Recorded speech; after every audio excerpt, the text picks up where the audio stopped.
আল্লাহ রসুল সাল্লাল্লাহু আলাইহি ওয়াসাল্লাম বলছেন সিনফান মিন উম্মতি, তার মানে আমার উম্মতের দুটো শ্রেণী, দুই প্রকার মানুষ, লাম আরাহুমা বাদ, আমি এখনো তাদেরকে দেখিনি, মানে আখেরি জামানায় আমার মৃত্যুর পরে তারা আসবে।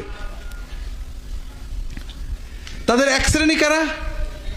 কওমুন, কিছু মানুষ, তাদের হাতে বেআইদিহিম আসওয়াত, তাদের হাতে ছড়ি মারার কিছু থাকবে, মানুষের মারার, কাজনা বিল বাকার, গরুর যেমন লেজ থাকে তাদের হাতে লাঠি, বেত, ছুরি, মানুষকে কষ্ট দেওয়ার কিছু জিনিস তাদের হাতে থাকবে। ইয়াদরিবুনান নাস বিহা, যারা ওইটা দিয়ে মানুষদের মারবে, অল্প স্বল্প কিছু কথা হলেই মার।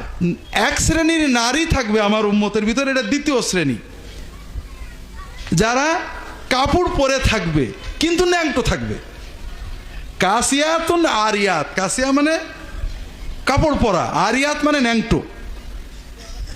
এক শ্রেণীর মহিলা যারা কাপড় পরা থাকবে কিন্তু ন্যাংটো, তার মানে তাদের কাপড়গুলো হয় টাইট, নইলে এত সংক্ষিপ্ত যে মনে হবে কিছুই পরা নেই। যারা হেলে দুলে চলবে এবং মানুষদেরকে খারাপ পথে টানবে, তাদের মাথার উপরে চুলগুলো এমন করে উপরে খোপা করে বাঁধবে, মনে হবে যেন উটের পিঠে যে চুট থাকে ওই রকম। এরা, এই যে আমার উম্মতের দুই শ্রেণী, এরা জান্নাতের খুশবুও পাবে না।